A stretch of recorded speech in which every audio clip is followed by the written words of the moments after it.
Karena yang giitin labun jamun dang imum leh tagai Abu Kuta Abu Gumpaminya almarhum ayah tuan Tengku Muhib yang ka lumpuh royan ayah tuan nganya gurelun pun belun gure kamu pun matanda kerib Tengku Ismail Isa Gumpaminya cuma kawin Kembang Tanjung gaknyan dan gaknyan istimewa lem pakai terban nyan lum gaknyan palit terban nyan ke gure terban tapi gure luum analah kaidin jino longkalan ka model yo palit kan ba Habib ka kelagayan nyan model terban lun model ba gure Tengku Ismail Isa karena kan lang bilik kepalit ligejak tu itu mayang terbang kagelat bak binai pentih kecok kepalit rung luum tu kipan tiara kepalit yang kejit lum yang ke fotokopi ju model terbang lung palit memang tampil beda kan mian kalan ada Habib letak model lain jadi mian Tengku gelompang minyak yang perhatian gaknya ke ilmu tajwid berat sehingga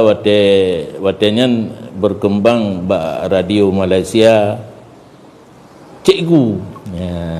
cikgu Hasan Azhari lehnan ke gejak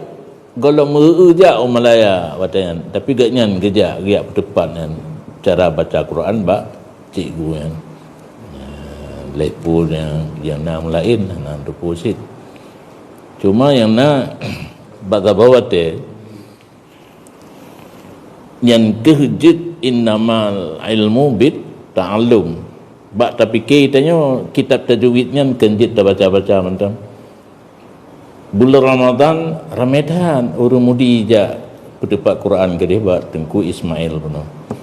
dua Tengku Ibrahim lamno ka almarhum dah Ibrahim Badiah gedang te imum pada gedang imum kebaca wal asri innal insana lafi khusrin illa alladhina amanu kagiem wa amilus salihan tengkai melawan lau lelun ilun hanalung beut tajwid enggaknya gejak beut ke deh ba abu dong heuy luntanya kiban kepurno ron tentang alladhina amanu bi puputuh suara udip nafah nya putuh suara udip nafah sakta alih pe leh sakta dalam Quran hana jilla fai ci ilung batel lombe merumpak orang baca dan nak tengok bab suratul kahfi ya wajah suara putuh nafah baik putuh le urang hana putuh wajang kaimai baca salah jadi amanu wa amilus salihat putuh suara mutamum nafah sakta cicok kitab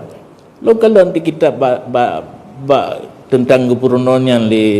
Tengku Gumpami kakan nya pu kesimpulan hana pu jak murno tajwid munyo guru salah no hana gubu kitabnya gepikir je baca gero baca ju purno urna ilam